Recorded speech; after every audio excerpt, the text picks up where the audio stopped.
Bueno, compas, disculpe la demora. Es un primer ensayo que estamos haciendo, que es la segunda charla que hacemos así semipresencial. La primera fue en Salto, con los compañeros Gaby Catán y ya los compas de Salto, y están en Montevideo. Vemos algunos pocos compas por esto del aforo y la reglamentación presencial en el local. La idea es poder de a poco ir habilitando más presencialidad. Entonces, presento primero a Ramón Gutiérrez, algunos ya lo conocen, es ingeniero agrónomo, consejero directivo de la Comisión Nacional de Fomento Rural y es socio cooperar en la unidad cooperativa número 1 de Colonia. Luego vamos a estar con Benjamín Aún, a quien ya seguro conocen, es un referente en la temática de vivienda, es ingeniero, ¿está bien? Publiqué eso, está. Es ingeniero, es asesor de FUGBAM, autor de numerosas publicaciones y un referente en el tema, y hoy está coordinando, es docente, está coordinando la unidad de temática del Frente Amplio, como decía, de hábitat de vivienda, como decía la convocatoria. Ha estado en numerosas actividades con nosotros, es un compañero de la casa. Y por último vamos a estar con Brenda, que también a quien ya conocen, es integrante del Comité Central y secretaria del PDP, milita en la red de ollas y merenderos del Cerro, la Coordinadora Popular y Solidaria de Ollas, es edila suplente y participa de la Comisión de Salud y Ambiente de la Junta, forma parte del Bastión Oeste, Lomito Soba, perdón, y bueno, nada, ya la conocemos, y va a cerrar la charla de hoy.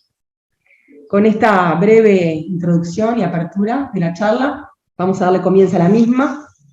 Bien, bueno, por un lado voy a presentarme, eso. soy Ramón Gutiérrez, yo estoy participando de Comisión Nacional de Fomento Rural, vinculado a las temáticas de tierra y colonización.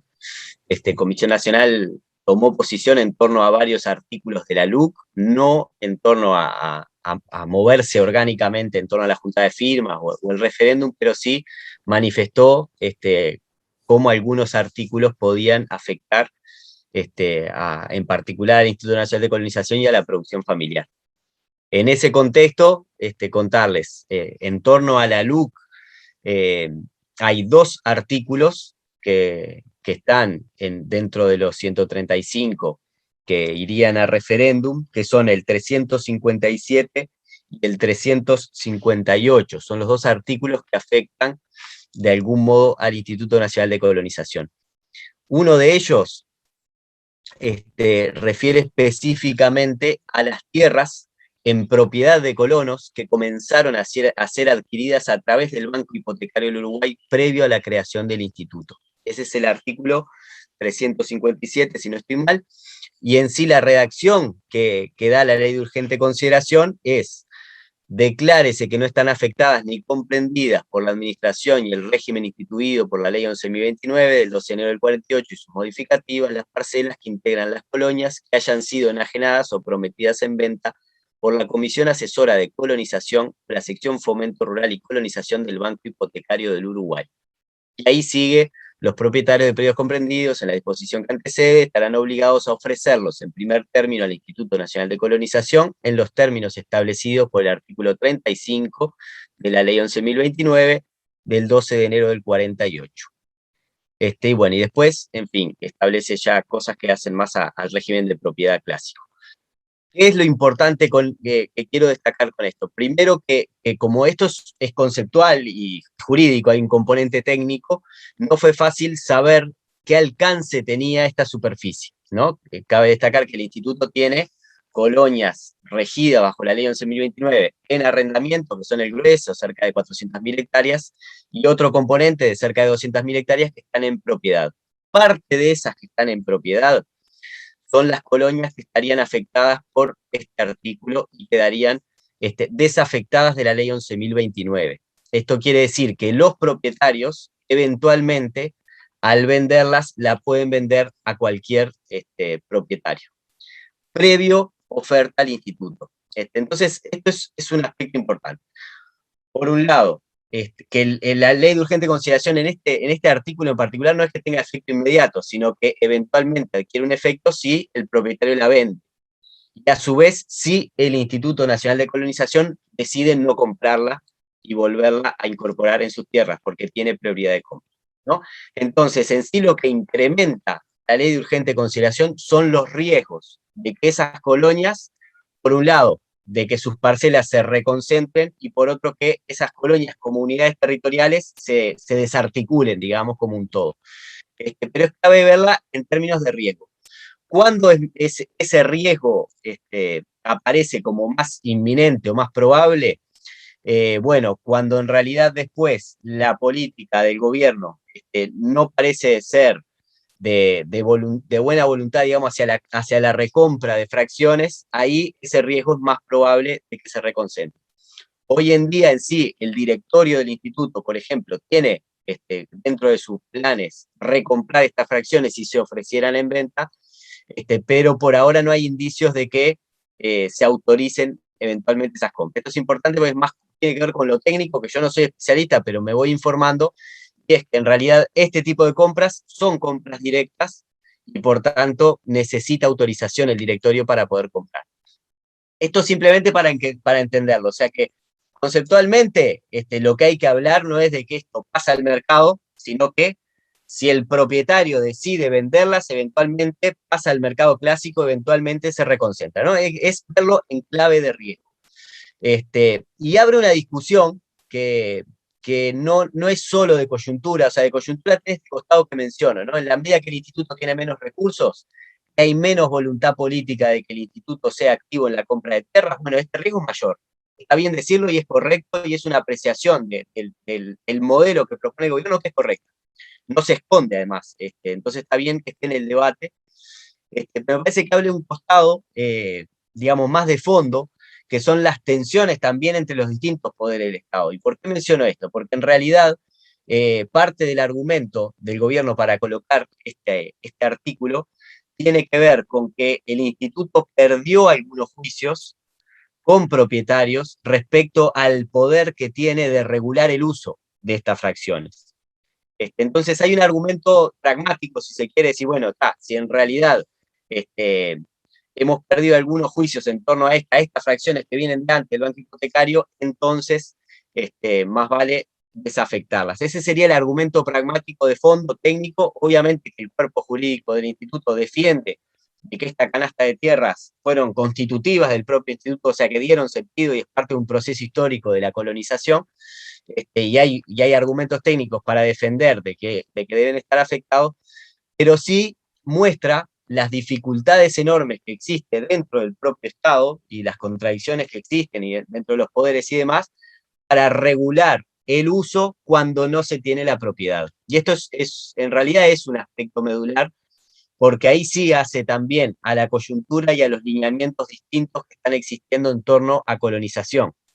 Cuando además de retasear, si se quiere, el recurso de compras para tener en propiedad del instituto, hay una línea esbozada por parte del gobierno, por algunos integrantes del directorio, de que conviene pasar a propiedad privada de los colonos, o sea, que se mantenga bajo la ley 11.029, pero en propiedad de los colonos, bueno, la historia está demostrando que eso abre otros conflictos de interés que eventualmente dificultan cumplir los cometidos que tiene la ley 11.029, que tienen que ver con la racional subdivisión de la tierra, con un campo, en definitiva, con comunidades rurales activa, desarrollada, en fin, con un nivel de servicios más integral. Y en eso el aspecto vinculado a la propiedad pública o privada parece tener bastante que ver porque empieza a jugar otros poderes del Estado, que me parece por lo menos interesante, para tener en cuenta en la discusión más de fondo, que ya no tiene que ver con la coyuntura, no tiene que ver más con la mirada general o estratégica en torno al ordenamiento territorial, si se quiere, ¿no? El instituto, la ley 11.029 tiene una dinámica de ordenamiento con una institución específica, una forma de gobernanza y demás, y unos objetivos que, digamos, se maximiza cuando la propiedad es pública. La otra tierra, que es propiedad privada, aunque estén bajo la misma ley y la misma lógica presunta de ordenamiento, bueno, empieza a mostrar otros costados más complejos. Y esto pasa en otras discusiones que me parece que están ahí de fondo, vinculadas al ordenamiento territorial. De hecho, algunas leyes que hoy están también arriba de la mesa, vinculadas a limitar o no la superficie de determinados rubros. O sea que son discusiones más de fondo que me parece interesante tenerlas en cuenta. Y del mismo modo, en estas tensiones que hay entre distintos poderes del Estado está las tensiones entre lo que implica una legislación, como puede ser la ley de urgente consideración o la ley originaria 11.029, que tiene una misión y establece unos cometidos determinados, y el Poder Ejecutivo, en tanto, sigue teniendo poder sobre los recursos que se le asignan al propio instituto. Por ejemplo, incluso teniendo los impuestos que abastecían al fondo de colonización, el instituto tiene dificultades en su autonomía para usarlos, para lo cual están establecidos por ley. O sea que estos conflictos de interés entre los distintos poderes del Estado, aun cuando las líneas legales son clarísimas, muestran ciertos costados de dificultad independiente de la ley en particular o el poder de corto plazo que tiene la ley de urgente consideración. En concreto, contarles, este artículo resultó que afecta en superficie aproximadamente 58.574 hectáreas. Esto es otro dato importante, porque en realidad, como era conceptual o potencial lo que afectaba o desafectaba, esa superficie se manejó desde hasta 140.000 hectáreas. En la nota de prensa que recogió datos pedidos al propio instituto, se hablaba de hasta 108.000 hectáreas, que es lo que potencialmente podrían quedar desafectadas. Hoy en día, a partir del trabajo de una comisión que creó el propio instituto, lo que tendría todos los papeles en regla y que podría ser desafectado si el propietario quiere vender, son estas 58.574 hectáreas. Importa la superficie en términos potenciales, lógicamente, que es una superficie importante, cerca del 10% de la superficie que está bajo la ley 11.029, pero además importa cuáles son los inmuebles y colonias concretas. Y en esto contarles, o mencionarles al pasar, por ejemplo, la colonia, la Nuevo Paysandú, la Pintos Viana, todos inmuebles ubicados en el departamento de Paysandú, o la colonia Graciada, o la Concordia, en Soriano, la colonia Inglaterra, Ófir y San Javier, en Río Negro, la colonia Italia de San José, la Tomás Gubensoro de Artigas, la Gallinal, de Florida, la Francia también de Florida. ¿Por qué las menciono estos nombres de las colonias en realidad y los departamentos en particular? Porque el potencial de reconcentración en otros sujetos agrarios, digamos, como puede ser el capital transnacional, que es el agente más activo en la compra de tierras, a lugares donde se desarrollan los del capital transnacional, la forestación, la agricultura. Y si vemos estos departamentos o parte de estos departamentos que mencioné, hay una colonia también en Cerro Largo, Ceres, por ejemplo, que, bueno, son zonas donde en realidad estos capitales eventualmente están interesados en acceder a esas tierras para desarrollar sus negocios y ser agentes activos en la compra de esas tierras. Siempre esto, y es importante ser preciso, en la medida que se ponga a la venta por parte del propietario, pero sí hay que entender cómo funciona el mercado de tierras, qué agentes son los que están comprando, y eventualmente esta superficie desafectada, si podía o no ser reconcentrada en un sujeto que no es el que colonización, digamos, promueve. Y esto ocurriría, por supuesto, siempre que el instituto decida no comprarlo. Me parecía en ese sentido importante marcar en concreto cuáles son los territorios o colonias que hoy en día podrían eventualmente transarse en el mercado por las reglas clásicas y no volviendo al instituto si decidiera no comprarlas. En torno a este artículo, me parece que esos son los puntos de información, por un lado, y de debate más importantes. O sea que estamos frente a un artículo que potencialmente incrementa el riesgo de reconcentración de las tierras, que incrementa el riesgo de que se desarticulen colonias, y unido a las demostraciones de menor recursos disponibles para la compra de tierras y de voluntad de que esos recursos a su vez se ejecuten comprando tierras, bueno, ese riesgo aparece como más real. Y a su vez con este agente de capital claramente activo en un contexto donde el precio de las materias primas vuelve a estar en un ascenso muy importante, bueno, este riesgo es claro y es real. Ahora, esto ya digo, en la práctica ocurre en el mercado en tanto el propietario decida vender. Eso es así. Y en tanto el instituto decida no comprar. ¿Ya? Para ser precisos en qué momento esos riesgos se concretan.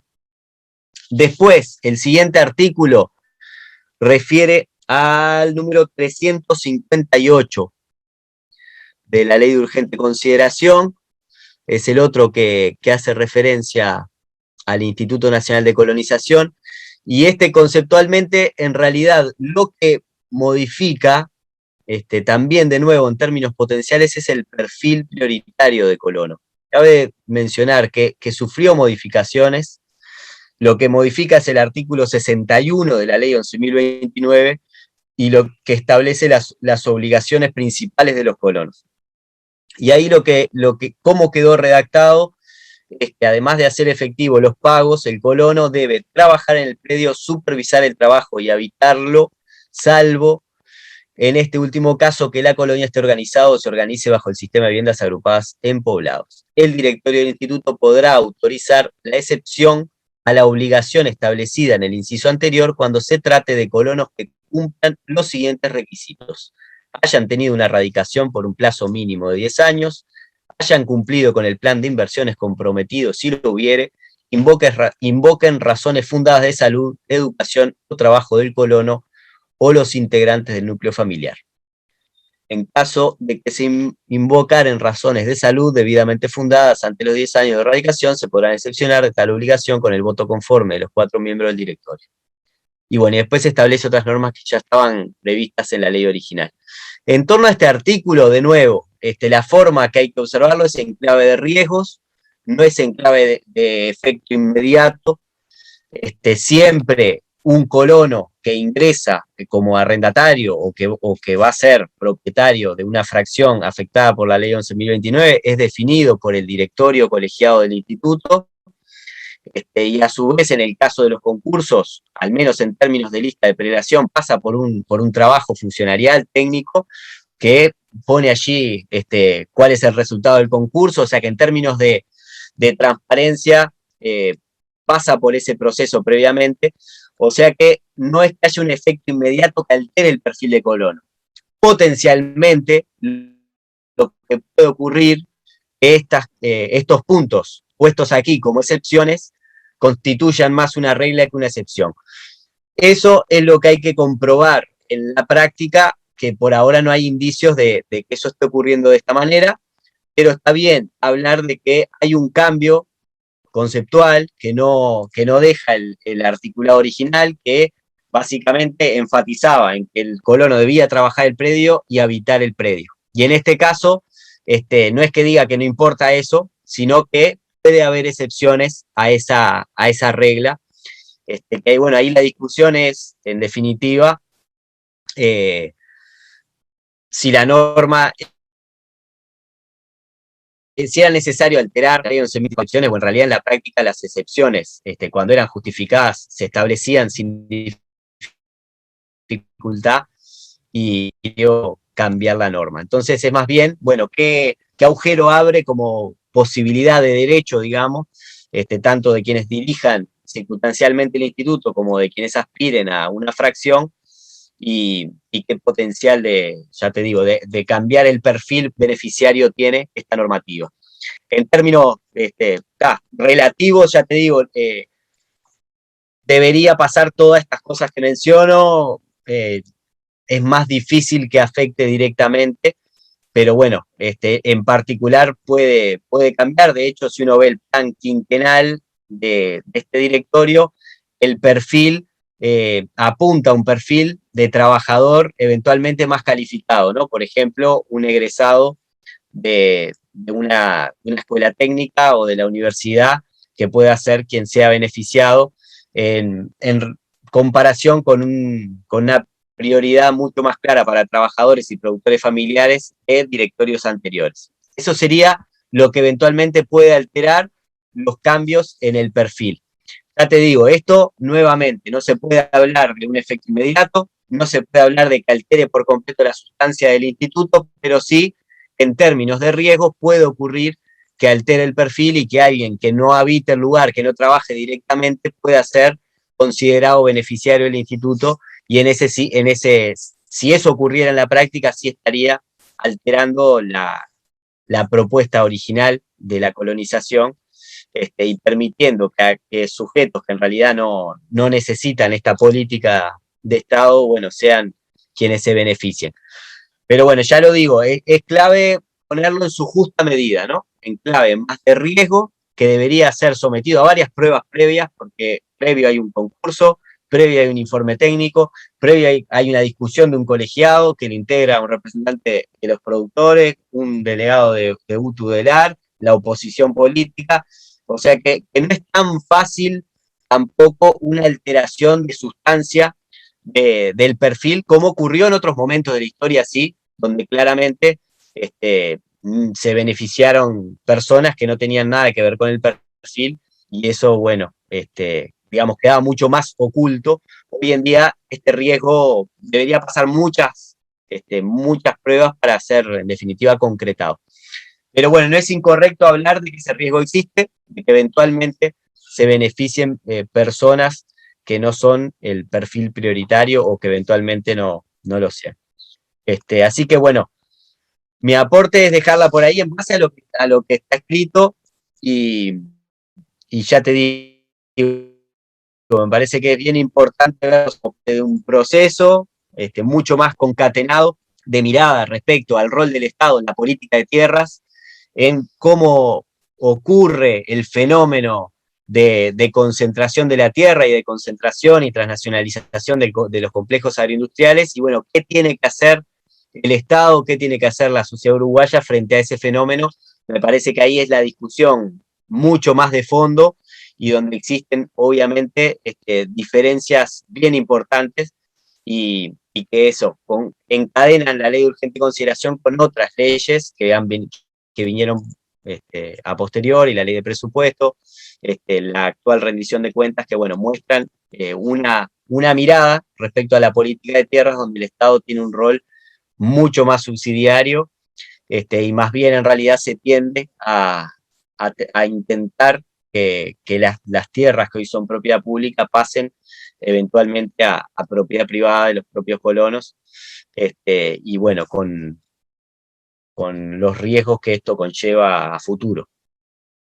Lógicamente que no se puede mirar descolgada de un proceso histórico ni hablar, y a su vez de un proceso político más coyuntural, más de corto plazo, de las distintas leyes claves que ha tenido el gobierno en torno a la política de tierras o a la política presupuestaria. Hay que pensar que la ley 11.029, de hecho,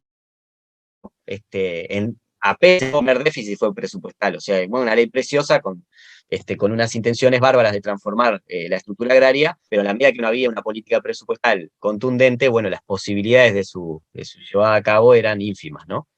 Ese fue el cambio sustancial que se logra con las dos leyes que generaron el adicional al impuesto a las transmisiones patrimoniales y el impuesto a la contribución de los inmuebles rurales, que abastecían un fondo de colonización cuyo destino era la compra de tierras y la inversión en las colonias. O sea que la mirada era bien estratégica, era en el cerno del tema, era bueno, abastecer de los recursos claves al instituto y permitir su avance en la política colonizadora. Y eso obviamente que es lo que se desmonta en dos golpes, que son la ley de presupuesto por un lado y la rendición de cuentas actual por el otro, y que lógicamente tienen impactos ya en esa mirada mucho más estratégica, ¿no? Estos dos impuestos, que además son a las transacciones de tierra, hoy en día se le quitan como tal, y pasarían a este fideicomiso, al menos comprometidos por 15 años, como mínimo, eventualmente más, si el fideicomiso siguiera actuando.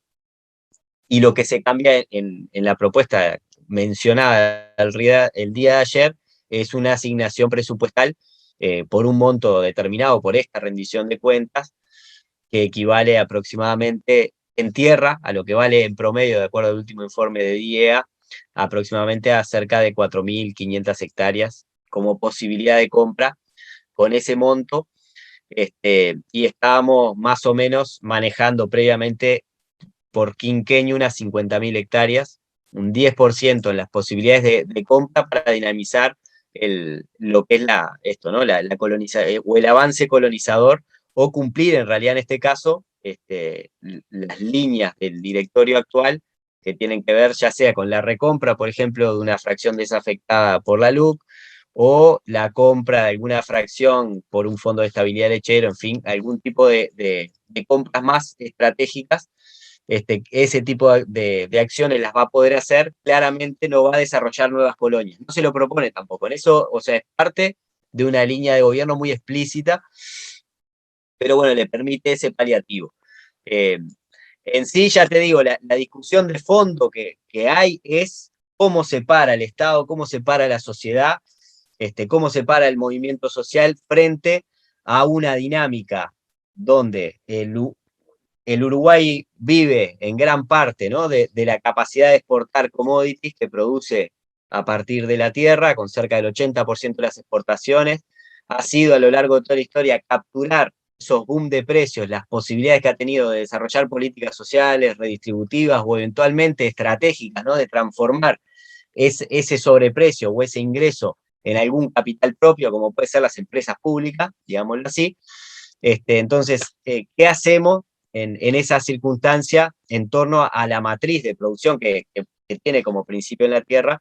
Eso es lo que está de fondo, lógicamente, y ahí debería colocarse la discusión. La discusión tiene que ver con eso. Bueno, la tierra, que es el piso de nuestra economía, está cada vez más concentrada, está cada vez más transnacionalizada.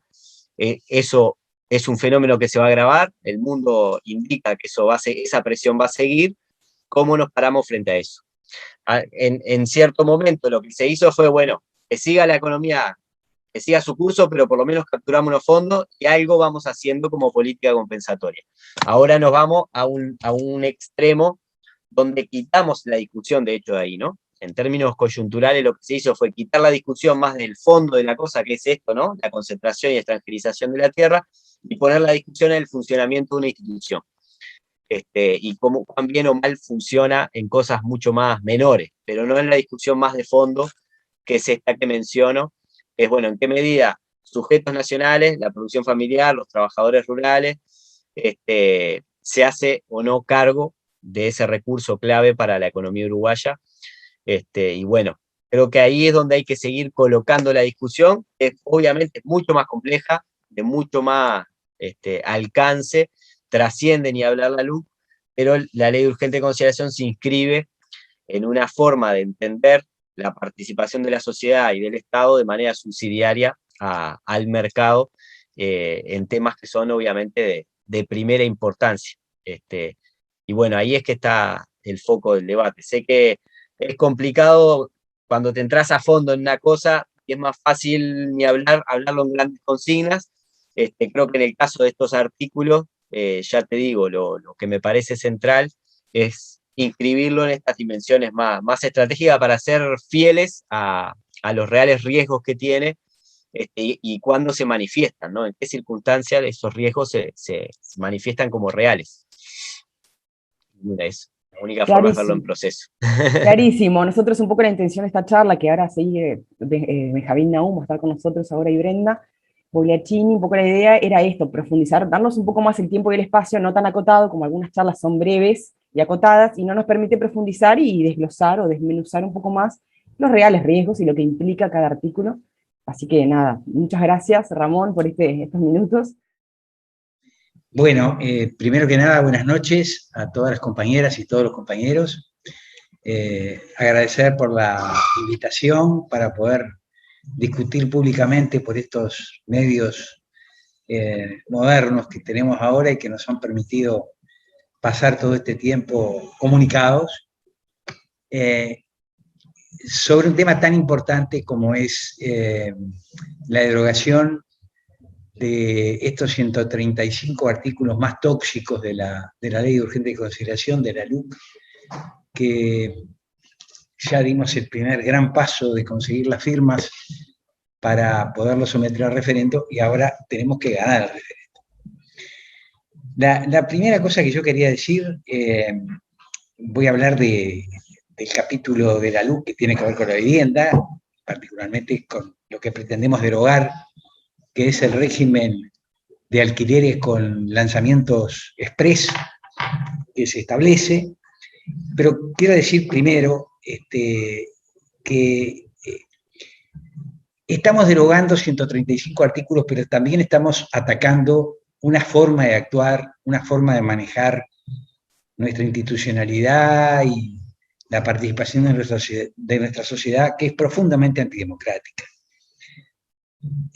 Tanto que está muy claro que la LUC es inconstitucional, lo han demostrado juristas muy prestigiosos, yo no me voy a meter en ese tema, pero la Constitución dice con mucha claridad que no se puede poner 50 temas en un proyecto y mandárselos al Parlamento para que los estudien 100 días. Eso no es democrático. Entonces, bueno, al acuerdo que llegamos, partidos políticos, organizaciones sociales, fue poner en referendo los artículos más nocivos de esta ley, pero al mismo tiempo estamos dando una señal, le estamos dando una señal al gobierno de que no tiene que seguir por este camino. Y eso me pareció muy importante. La vivienda aparece en la LUC en toda una sección con 3 capítulos.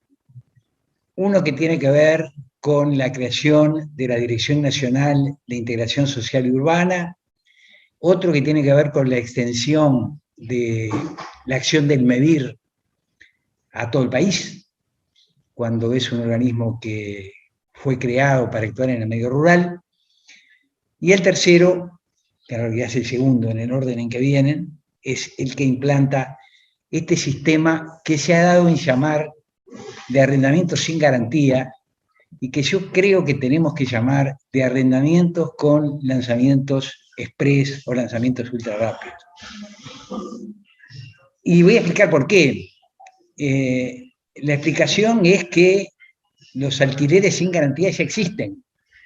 No fueron introducidos por la LUC. La garantía no es una exigencia de la legislación anterior, es una exigencia que pone el propietario, porque quiere garantizar su cobro. Pero si el propietario se aviene a hacer un contrato sin garantías, no hay ninguna ley que se lo prohíba.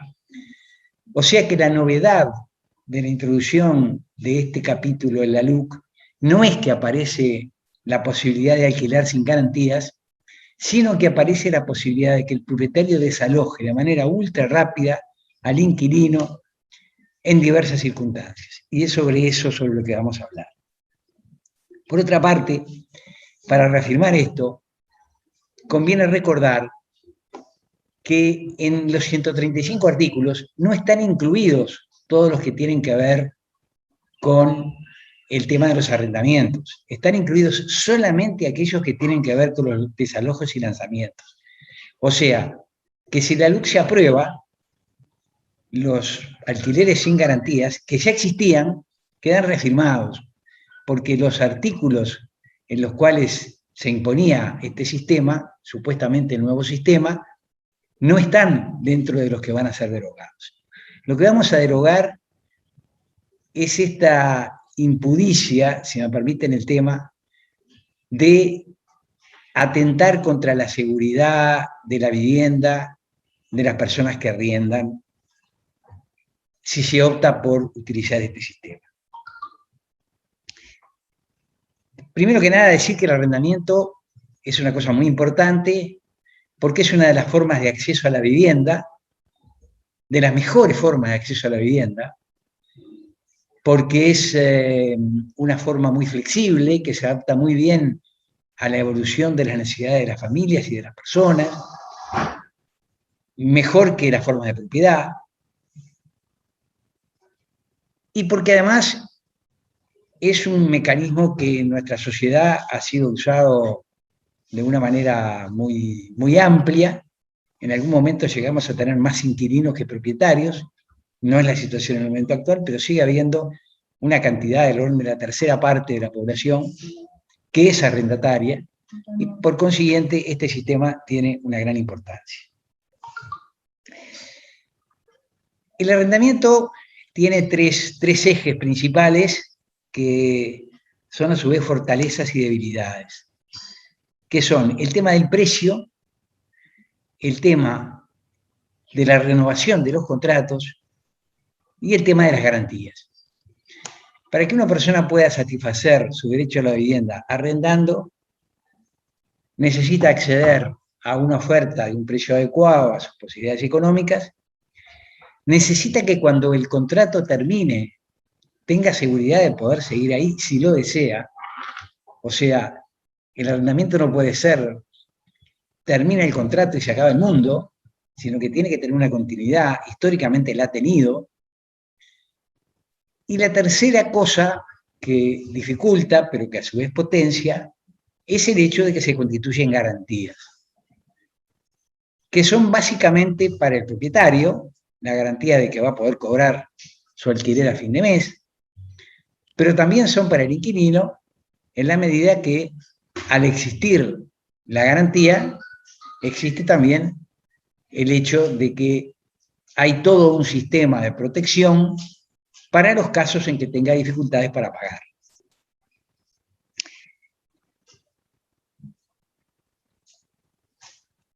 El tema de las garantías es un tema importante y es un tema que hoy tiene dificultades para ser resuelto. Esta es una realidad. Hay sistemas de garantías de diversos tipos, está la Contaduría General de la Nación, que empezó garantizando los alquileres de los empleados públicos. En los últimos tiempos el Frente Amplio consiguió extender bastante la cobertura a través de la Contaduría General de la Nación. Está la cobertura de algunas entidades privadas que trabajan bien, como es el caso de ANDA, y hay otro tipo de coberturas privadas que a veces no trabajan tan bien y hacen un negocio con el otorgamiento de la garantía. Entonces, hay un problema. A veces, efectivamente, la dificultad para alquilar está en la garantía. Entonces, frente a esta situación, el presidente de la República, ya cuando era diputado, se le ocurrió una solución que parece realmente fantástica y que resulta curioso que a nadie se le haya ocurrido antes. Si hay problema con las garantías, eliminemos las garantías. No hay más garantías, no hay más problema. Bueno, para el arrendatario sería así. Una cosa que es difícil de conseguir, ya no se necesita. Puede alquilar sin ningún tipo de problema. El asunto es que obviamente no hay ningún propietario, salvo que medien situaciones de gran confianza, de familiaridad, de lazos muy especiales. No hay ningún propietario que esté dispuesto a alquilar si no tiene una seguridad mínima de que va a cobrar el alquiler. Para eso está la garantía. Entonces, el presidente tenía que darle al propietario, al que le estaba sacando la garantía, tenía que darle algo acá. Y lo que se le ocurrió darle es toda una serie de condiciones que pocos menos que ponen en el potro de torturas al inquilino y que vamos a repasar rápidamente ahora. Como ustedes saben, el inquilino puede ser desalojado si no cumple con los términos del contrato. Por ejemplo, si no paga. Por ejemplo, si no usa la vivienda para el fin que estaba previsto. Por ejemplo, si no la cuida. Hay una cantidad de razones. Cuando eso sucede, en el régimen anterior, el propietario tenía que interponer una acción judicial y si efectivamente era así, tenía razón, el juez disponía el desalojo, lo cual implica la obligación establecida por la justicia de que el inquilino debe dejar la vivienda, y si no la deja, el lanzamiento. O sea, el hecho de que la justicia actúa directamente a través de un alguacil, procediendo a la desocupación del inmueble y su reintegro al propietario. Bueno, esto es la legislación que venía desde el año 1974 con la ley 14.219, tenía establecidas determinadas condiciones, que se cambian, y se cambian para darle muchísima más seguridad al propietario. Vamos a ver que no a todos los propietarios. Y muchísima más inseguridad al inquilino. Por ejemplo, están los inquilinos buenos pagadores, que son los que pagan puntualmente todos los meses, ese inquilino no puede ser desalojado hasta que el contrato termine, porque está cumpliendo con su parte y por consiguiente el propietario tiene que cumplir con la suya. Pero cuando el contrato termina, en nuestra legislación han aparecido una serie de soluciones para darle continuidad al contrato. En un momento determinado, allá por los 60, llegamos a tener una cosa que se llamaba Dirección de la Asesoría Técnica de Arrendamientos, que si el inquilino y el propietario no se ponían de acuerdo para renovar el contrato, establecía lo que se llamaba alquiler razonable. O sea, un alquiler fijado por un perito en base a las características de la vivienda, la evolución de los precios, que tenía que ser aceptado por las dos partes. Bueno, después eso desapareció durante la dictadura, pero por lo menos se mantuvo una serie de plazos que le permiten al inquilino, una vez terminado el contrato, si sigue cumpliendo con sus obligaciones, permanecer en la vivienda por un tiempo. Un año de prórroga y aún después que le den el desalojo, determinados plazos que concretamente son de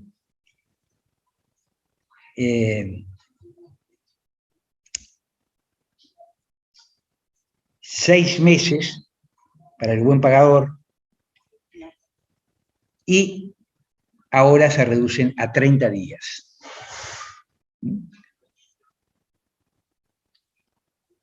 El mal pagador tiene unas condiciones mucho más severas, pero el mal pagador en la legislación anterior era una persona que decididamente no tenía voluntad de pagar. Entonces era lógico que tuviera también condiciones más severas. Con la LUC, con este régimen que se establece en la LUC y que vamos a derogar en los primeros meses del año que viene, una persona se transforma en mal pagador si demora más de 3 días después del vencimiento del plazo que tiene para pagar, automáticamente se transforma en moroso y puede ser intimado al pago. Y si no puede pagar, y muchas veces no puede pagar porque perdió el trabajo, porque fue a seguro de paro, porque se atrasaron en pagarle el sueldo, porque es cuentapropista y le fue mal esa semana, o una cantidad de razones que ustedes pueden imaginar, igual que yo, se transforma en mal pagador. Y al transformarse en mal pagador, el plazo de desalojo pasa a ser solamente de 6 días. Pasado ese plazo, si no desocupa la vivienda, viene, como decíamos recién, la segunda etapa, el lanzamiento, y para eso hay 15 días. O sea que una persona que cumplió estrictamente con todas sus obligaciones, pero se le termina el contrato, puede estar en la calle en alrededor de 45 días, con alguna chicana puede estirarlo algún día más, pero nada más que eso. Y una persona que tiene la mala suerte de no poder pagar en el plazo previsto y se transforma en mal pagador, puede quedar en la calle en un plazo mucho más corto, del orden de los 15 días. Esto es lo que introduce la LUC. Esto es lo que tenemos que derogar. Porque el problema de las garantías no se arregla eliminando las garantías, se arregla mejorando el sistema de garantías. En eso estaba el frente. Evidentemente no resolvimos el problema, la situación mejoró, pero sigue habiendo un problema. Y lo que había que hacer, y eso estaba en el programa del Frente Amplio, era seguir trabajando en la línea de fortalecer los sistemas de garantías con una fuerte participación del Estado, exactamente lo contrario de lo que quiere el gobierno actual, y no eliminar todas aquellas seguridades o resguardos que tiene una familia que alquila. Que además de estas cosas que son como las grandes, las que uno visualiza más rápidamente, cómo se transforma alguien de repente por una cuestión hasta casi fortuita de buen pagador en mal pagador, y ahí se le cae el cielo arriba. cómo puede pasar de una situación de estar pagando puntualmente a tener que buscar en un plazo muy corto otra solución, o ponerse de acuerdo con el propietario para renovar el contrato, en cuyo caso alguien que está pagando puntualmente una cantidad determinada va a tener que pagar lo que le pida el propietario, porque si no se va a la calle si no consigue otra cosa. O sea que dentro de estos mecanismos, yo no dudo en usar la palabra perversos que se establecieron, está de alguna manera oculta o subyacente una inflación en los arrendamientos muy grande, porque en la medida que se empiece a utilizar este sistema, el que termina el contrato va a tener que salir a buscar una nueva vivienda y pagar lo que le pidan, o pagar lo que le pidan por la misma vivienda que ya está arrendando, simplemente con el propietario poniéndolo contra la pared y pidiéndole un aumento desmesurado. Cuando se produce la acción y el juez decreta el desalojo, la persona que había dejado de pagar una cuota de alquiler puede revertir la situación pagándola, pero tiene que agregarle el 60% del valor. O sea, ya no debe 10.000 pesos, ahora debe 16.000 pesos. O sea, es todo un sistema hecho para sacar a la gente de la vivienda. ¿Y esto a quién favorece? ¿A quién le sirve? Bueno, a los inquilinos está clarísimo que no. Está clarísimo que se está agrediendo de una manera muy fuerte un sistema de acceso a la vivienda que para mucha gente era, es y puede seguir siendo solución. ¿Le sirve al propietario? Sí, pero ¿le sirve a cualquier propietario? ¿Le sirve, por ejemplo, a un pequeño propietario que tiene una vivienda que alquila o tiene 2 viviendas que alquila? Ese pequeño propietario que de repente complementa su ingreso con el alquiler y capaz que hasta vive del alquiler y de una pequeña jubilación, ¿le sirve desalojar y lanzar al inquilino y dejar de cobrar y poner de vuelta la vivienda en el mercado a ver a quién consigue? ¿O le sirve cobrar todos los meses puntualmente, como sucede con el otro sistema? Me parece que la respuesta es bastante clara. Esto le sirve al que especula con la propiedad, no al que está usando esa propiedad para tener una pequeña renta que le ayude a vivir.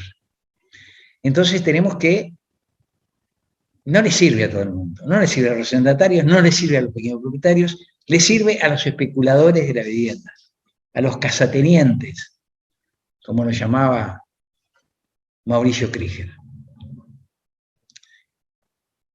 Y otra cosa que yo quiero agregar, y con esto terminaría esta introducción o esta presentación.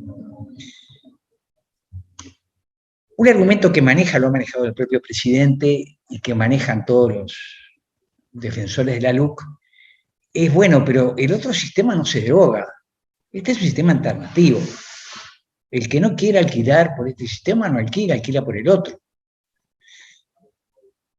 Bueno, alguien que esté muy distraído puede aceptar ese argumento, pero para ponerse de acuerdo con qué sistema se va a hacer el arrendamiento, tienen que estar de acuerdo el propietario y el inquilino. Y acá hay dos fuerzas muy dispares. El propietario puede esperar, puede perder algún dinero de repente si no alquila suficientemente rápido, pero es lo único que va a perder. El inquilino lo que está resolviendo es dónde va a dormir la semana siguiente él con su familia. Entonces, no es que los dos se van a poner de acuerdo. El inquilino va a hacer lo que quiera el propietario. Y si los propietarios son pequeños propietarios, capaz que sí que se ponen de acuerdo en seguir por el método anterior. Pero los grandes propietarios, las inmobiliarias, van a imponer que el sistema sea que para eso hace 10 años que el presidente tiene ese proyecto, lo tenía en su portafolio cuando era diputado, y ahora que es presidente consiguió que sea ley. Pero va a ser ley por poco tiempo. Gracias. Buenas noches, compañeros y compañeras. Bueno, visto las dificultades con relación a la intervención de Ramón Gutiérrez sobre la parte del Instituto de Colonizaciones, yo de todas maneras quiero compartir dos cositas, aunque el que tiene todos los elementos de fondo es Ramón. Yo quiero decirles que en esta parte, porque quiero unir, porque tienen casi que el gobierno los une el tema del Instituto Nacional de Colonización con el tema de la vivienda en la rendición de cuentas, en particular con el tema de los asentamientos, y ya ahí da una pista que también nos ilumina para entender la LUC y los puntos de la LUC en relación al Instituto Nacional de Colonizaciones, y bueno, ya tuvimos todos los elementos que nos dio Benjamín Nahum sobre el aspecto más particular de los alquileres. En la parte de la LUC que refiere al Instituto Nacional de Colonizaciones, apunta fundamentalmente a sacarle un conjunto de parcelas que integraban, que formaban parte de la colonia, y de las colonias del Instituto Nacional de Colonizaciones, y las saca en el marco del Instituto Nacional de Colonizaciones, con una serie de argumentos que ya estaban prometidas para venta, y quedan fuera, y eso debilita la cartera de tierras y debilita al propio Instituto Nacional de Colonizaciones. Hay otro aspecto bastante medular, que es en lo que refiere a las obligaciones de los colonos, propietarios o adjudicatarios para trabajar en el predio, que flexibilizan de manera muy significativa las obligaciones. El Instituto Nacional de Colonizaciones fue pensado para poblar el campo, para dar tierra para los trabajadores rurales o los productores familiares, o para fortalecer a los propietarios, a los pequeños propietarios, y esta ley lo que hace es generar, bajar las exigencias y habilitar y posibilitar, por distintas razones, a que el propietario al que se le da la tierra pueda no trabajarla, pueda no vivir en el lugar, etc. Estos son dos aspectos que están directamente en la LUC. Y esto yo quería unirlo con algunos aspectos que se ha trabajado mucho a nivel de todo el tema de vivienda y hábitat, y bueno, acá tengo al lado mío a Benjamín Nahum, que junto con Gustavo González hicieron un libro que se llama Los sin tierra urbanos, porque quiero unirlo con este tema de las tierras para trabajarlas. Es decir, existe una necesidad de tierras, tanto sea para la vivienda, tanto sea para trabajar. Y esto es un nudo que son de estas cosas que tenemos que seguir pensando, porque cuando discutimos la LUC, tenemos que saber también lo que lo rodea para poder argumentar a los vecinos, argumentar a otros sobre las necesidades y los recursos que son imprescindibles para la vivienda. Acá yo veo que hay algunos vecinos que son del oeste de Montevideo, y nosotros hemos vivido distintas experiencias en el oeste que tienen que ver, en el día de hoy, la experiencia de Nuevo Comienzo, que es la necesidad de tierra para la vivienda, y también, y esto es otra cosa que une con colonización, también en la otra crisis, la de 2002-2003, lo que fue como una tierra que en medio de la crisis se ocuparon tierras para sobrevivir, para producir y para vivir. Esa fue una experiencia muy importante, y bueno, lo traigo para ver cómo una cosa está unida a la otra. Por otro lado, hoy, para interpretar también la LUC, tenemos que mirarla en relación al proyecto del gobierno. Y la rendición de cuentas también nos aclara el sentido, la importancia que le da a la vivienda y para quiénes, qué intereses defiende. Si nosotros miramos la rendición de cuentas, parte de un discurso de este gobierno que fue asentamiento cero, un discurso que ocupó mucho espacio público, y bueno, y acá también, ¿qué es lo que ha ido pasando? Desde que llegó el gobierno, este nuevo gobierno neoliberal, radical, lo primero que hizo fue reducir el presupuesto en vivienda. Ahora, con esta rendición de cuentas, la redujo mucho más. ¿Qué más hizo? Al mismo tiempo frenó todos los realojos y frenó las regularizaciones, que ahora lentamente, muy lentamente y con muy pocos recursos, empiezan a dar algunos pasitos. Y todo indica que no van a poder, obviamente no van a resolver asentamiento cero, eso era simplemente una mentira, nada más. Pero no van a poder ni siquiera cumplir un mínimo. Y por otro lado, ¿qué más ha hecho el gobierno? Ha frenado a las cooperativas. Ustedes saben que para las cooperativas tienen unos sorteos y se les otorga, se hacen los sorteos y eso las habilita a posibilitar un préstamo. Bueno, el primer sorteo de 2020 se suspendió y el primero de 2021 también. Por tanto, ahí estamos viendo también un proceso de reducción, enlentecimiento y achicamiento de las posibilidades de la construcción de cooperativas. Y por otro lado, ¿qué es lo que están hablando? Sacar dinero del Instituto Nacional de Colonizaciones para pasarlo a asentamientos, porque no hay dinero para asentamientos. Más allá que la discusión del día de ayer se está negociando y algo de plata se va a conseguir, todo indica que el dinero que se va a conseguir es mucho menos el previsto para el Instituto Nacional de Colonizaciones para Tierra. Lo que estamos viendo entonces es que estos no son los temas principales, sino que las apuestas son otras, las apuestas van más para el agronegocio o las apuestas van más para la inversión empresaria a nivel de vivienda, a los inversores extranjeros, argentinos, a la vivienda promovida, que le han bajado absolutamente todas las reglamentaciones que había, que quizás nosotros hubiéramos querido más, pero había limitaciones. Bueno, ahora no hay prácticamente ninguna limitación, ni de que cuántos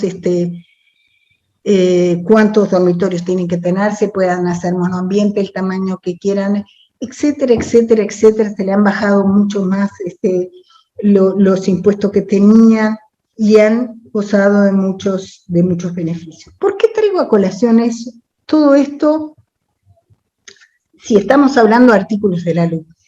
Porque solo se interpretan los artículos de la LUC también a la luz de estas políticas y de la rendición de cuentas. Una cosa ilumina a la otra. El elegir, como explicó muy bien Benjamín, favorecer a los propietarios de alquileres y no a los inquilinos es una opción. Y ahí vemos, por eso titulamos un proyecto de ricos para ricos. Cuando vemos que se beneficia a los grandes empresarios inmobiliarios y no a los realojos, a la construcción de vivienda popular, a las inversiones para los asentamientos. Acá toda la perspectiva que había de realojos, de regularizaciones, que bueno, que estaban acordadas. Nosotros acá hay gente del oeste que estaba, barrios enteros acordados, Fortaleza, Caucelia, lugares que estaban ya empezando los procesos y se trancan por el medio y van a generar unas pérdidas enormes, porque son procesos que empiezan, de regularizaciones, de la gente con sus expectativas, esperanzas, eso todo está frenado. Por tanto, no se puede dejar de mirar todo la LUC sin ver estas cosas de la política del gobierno y de la rendición de cuentas, que una cosa explica a la otra.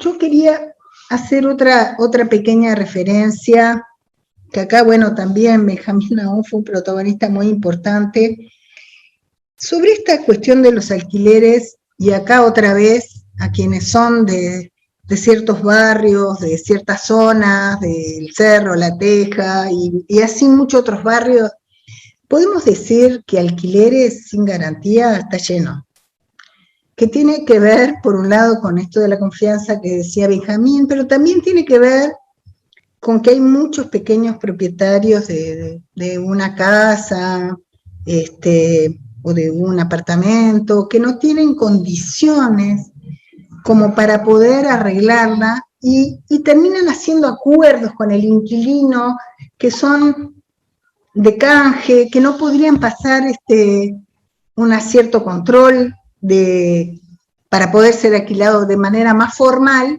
pero eso existe, largamente existe. Entonces, por eso yo diría que desde la realidad nosotros podemos decir que estos lanzamientos express, acelerados, efectivamente no ayudan nada a la situación de la gente.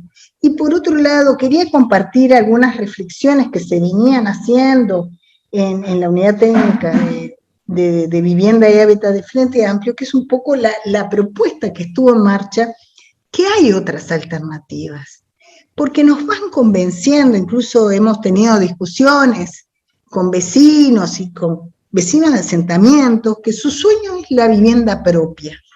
Y la idea de lo colectivo, la idea de una vivienda entre otros, cuesta trabajo. Y la solución de los arrendamientos, se fue elaborando una propuesta que es una propuesta colectiva, que es la idea. Ustedes saben que en Uruguay hay libre mercado para los arrendamientos producto de una ley nacida en dictadura, y que solo se puede sacar en ciertos plazos, y todavía nos faltan algunos años para poder tirarla abajo. ¿Tá? Entonces estamos condicionados. El Frente pudo y debió haberla tirado abajo, no lo hizo, pero seguimos peleando para que esa ley se tire abajo, porque el libre mercado le da libertad total al propietario. Pero de todas maneras, armó una propuesta que era crear un mercado protegido y regulado para todos estos pequeños dueños de propiedades, que se les diera facilidades para reparar, si estaban de acuerdo en generar una serie de precios acordados, o sea, y que los inquilinos que fueran a esas casas fueran los que tuvieran derecho a recibir subsidios. Porque el lío que se planteaba, y que 2x3 plantea Benjamín, es que si nos ponemos a subsidiar hoy todos los alquileres, de hecho está subsidiando a los dueños, que ponen cualquier precio. Entonces, la idea es crear un mercado, es una intervención fuerte del Estado, y crear una parte del mercado que voluntariamente los propietarios chicos quieran estar ahí, darles facilidades para arreglar sus casas, y a su vez los inquilinos que estén en ese mercado van a tener mejores precios y derecho a los subsidios. Esa era una propuesta. Yo lo digo para poder discutir otras propuestas. Esta propuesta, que solo beneficia a los grandes, a los que van a especular, hay otras propuestas, hay otras posibilidades, hay otros caminos. Y eso era un poco, también me parece que es importante que mientras discutimos la LUC y mientras decimos esto no, en realidad hay otras propuestas, hay otros caminos para poder hacer las cosas, y que sean los inquilinos y que seamos la gran mayoría las que podamos estar beneficiados. Otra cuestión que me parece que tenemos que ir pensando, en Uruguay a la salida de la dictadura hubo un frente de inquilinos organizados Hoy existen, y acá está participando una integrante de la Unión de Comisiones Barriales, que es como la unión de las comisiones barriales de los asentamientos del Cerro, por ejemplo. También está, hay una asociación de asentamientos nacional que, bueno, en realidad son nacimientos, son emergencias de organización. De inquilinos creo que en este momento no conozco ninguna organización popular, pero efectivamente estamos llamados a pensar en la posibilidad. Existe la coordinadora de asentamientos, pero claro, existe una comisión por el derecho a la ciudad en la Ciudad Vieja, o sea, empiezan a emerger esfuerzos de colectivos por defender el derecho a la ciudad y el derecho a la vivienda y el hábitat. Y me parece que esa es una pieza clave en este momento. Creo que la lucha contra la LUC nos permite juntarnos desde las ollas populares hasta grandes organizaciones como el PIT-CNT, FUCBAN, partidos políticos como el Frente Amplio, vecinos, de una manera muy amplia. Y estos debates como el de la vivienda, el de las dificultades, el de los problemas, nos va señalando y nos va posibilitando dialogar sobre necesidades y lograr generar espacios de acuerdo y de discusión. Y también creo que acá hay un diálogo entre el saber académico, el saber acumulado y las organizaciones populares y sus necesidades.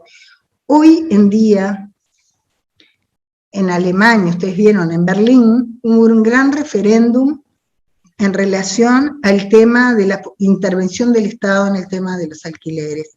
Ese referéndum, que lo que se referendaba era si el Estado tenía derecho a intervenir en el mercado de alquileres y expropiar vivienda a grandes inmobiliarias que tuvieran más de 3.000 viviendas.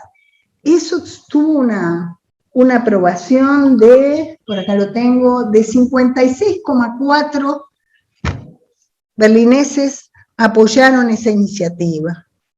Eso muestra que estos problemas, que son los problemas de los abusos inmobiliarios, que son los problemas de la vivienda y hábitat, se discuten acá en Argentina. Hay una nueva ley de alquileres y existen organizaciones de inquilinos importantes que están interviniendo. Yo creo que esto es todo un desafío que se nos plantea a nosotros en torno al tema del derecho a la ciudad y contra la luz. Para terminar,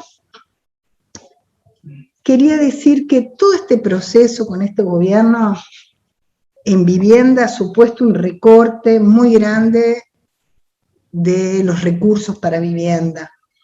Ha supuesto una desarticulación institucional muy grande a nivel del Ministerio de Vivienda. Se cortó, había una institucionalidad participativa para discutir los planes quinquenales que está totalmente cortada, y por tanto esa es la situación que tenemos hoy, donde esta propuesta de la LUC es parte de todo este engranaje. Creo que la primera tarea, como decía Benjamín, hoy es hablar con vecinos y vecinas y es ganar este referéndum. Tirar abajo los 135 artículos y tirar abajo en particular estos artículos sobre los alquileres, también sobre la tierra y el Instituto Salvar, proteger el Instituto Nacional de Colonizaciones.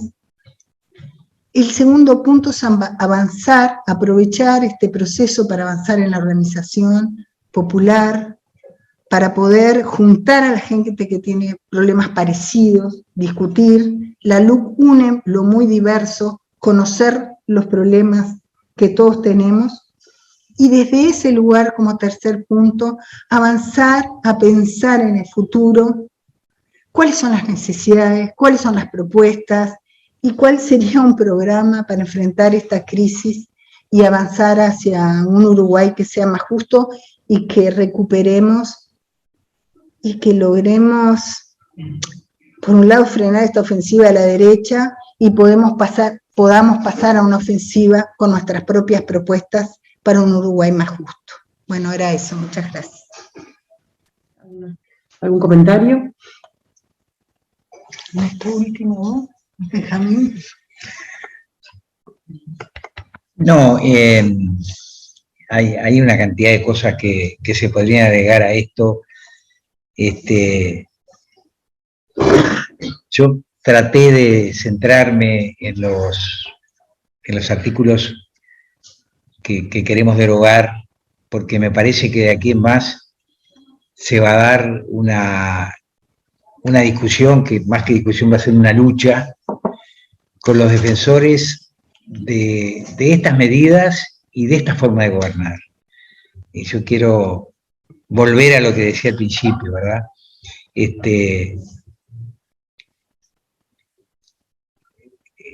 Una de los tesoros que tiene nuestro país es la participación, es el escuchar las diferentes voces, el hecho de que la gente que tiene problemas similares se pueda agrupar, trabajar juntas, hacer propuestas, que esas propuestas sean escuchadas, que sean discutidas, si es posible que sean tomadas. Bueno, se pasó por arriba de todo esto. De repente los hemos olvidado ya porque fue el año pasado, y porque además los grandes medios de comunicación no estuvieron demasiado interesados en difundir cómo se estaba discutiendo este mamotreto de 500 artículos, tocando 50 temas, en el cual, por ejemplo, al PIT-CNT, a la organización que nuclea, la única organización que nuclea a todos los trabajadores, se dieron 30 minutos para opinar sobre 500 artículos. Esa fue la forma de participación con la cual se discutió esto. Bueno, por eso yo les decía que tenemos que hacer el esfuerzo de convencer a la población. Hay gente que no está muy bien informada, que de repente no tiene muy claro qué es lo que contiene la LUC, qué es lo que está en los 135 artículos, a la cual se la puede llevar con cosas equívocas, como decir, como yo me lo mencionaba, que bueno, que este régimen de alquileres es una posibilidad más, que nadie va a estar obligado, cuando en realidad va a estar obligado todo aquel que no tenga fuerza para plantarse frente al propietario y decir, yo eso no lo pago. Bueno, todo esto vinculado con el tema de vivienda. Se podría hacer un análisis similar con cada uno de los capítulos de la LUC y en todo llegaríamos a las mismas conclusiones. La verdad que el presidente fue muy claro cuando en un momento determinado, en plena pandemia, se le planteó qué posibilidades había, lo planteó el Frente Amplio, ¿verdad? ¿Qué posibilidades había de aumentar algunos impuestos a los sectores con mayores posibilidades económicas para poder incrementar la cobertura de salud de la población?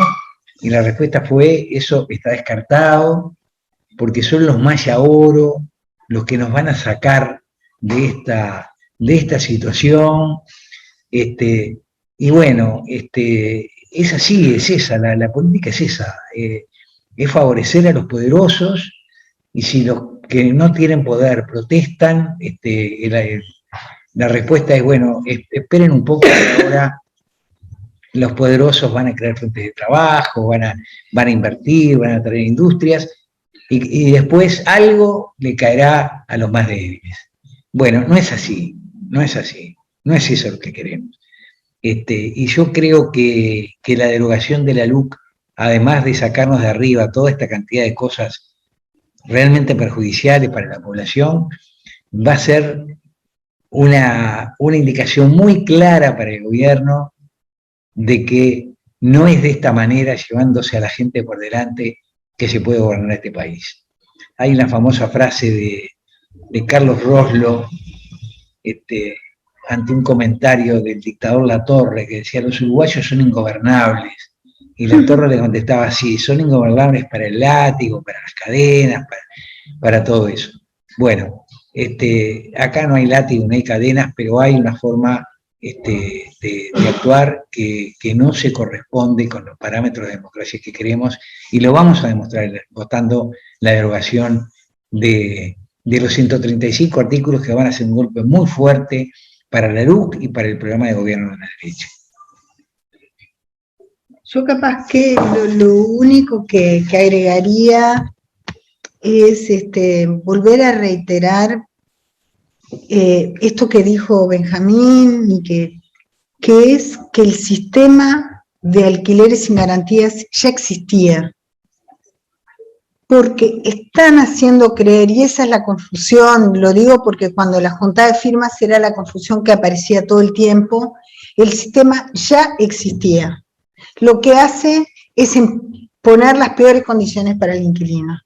Y esto creo que si ayudamos a recordar a todo el mundo, todos conocemos a alguien que ya tiene alquiler directo con un propietario. Está lleno y tienen que venir en los barrios a los cuales yo me referí, toda la periferia, hay mucho más todavía. Y esto lo que hace es poner peores condiciones para el inquilino y preocuparse solo por el propietario. Esto me parece que es el nudo en el tema de los alquileres, que hay que realmente conversar, porque hay desinformación, porque no se conocen los argumentos, y me parece que esto es de las cosas que hay que reiterar. Y por otro lado, para muchos también que estamos en toda la zona de la periferia, saber que los asentamientos y las políticas de realojo, de regularización y de respuesta van a estar sumamente bloqueadas porque no hay recursos, porque lo que están programando no va a alcanzar para casi nada, y por tanto no está habiendo respuestas, y eso hay que ponerlo sobre la mesa.